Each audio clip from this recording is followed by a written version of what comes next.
Hello YouTube, welcome back to the Web Gear Review. I am your host, the Web Gear Guy, and today we're looking at another web gear setup that would be for a soldier carrying an M1 carbine.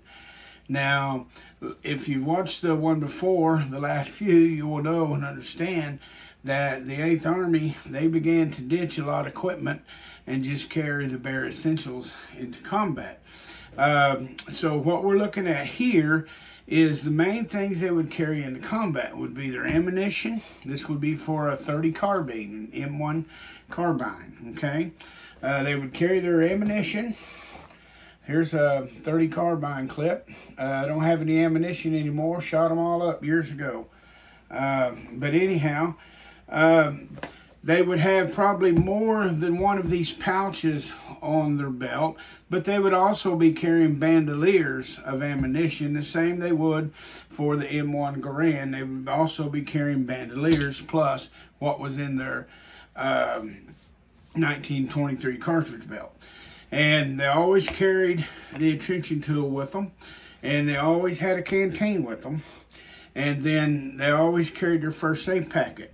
This here is an M1936 pistol belt right here, and this pistol belt right here is the correct pistol belt for the Korean War era. They made full circle, went plumb back to all brass hardware, brass buttons, brass buckle, brass eyelets, brass keepers right there.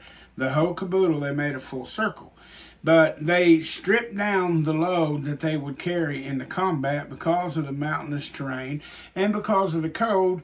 They could not carry what they needed to stay warm anyway.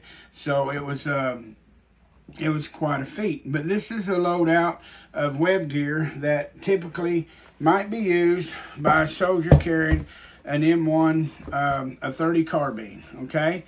And here's the back side of the gear. And thanks for watching the Web Gear Review.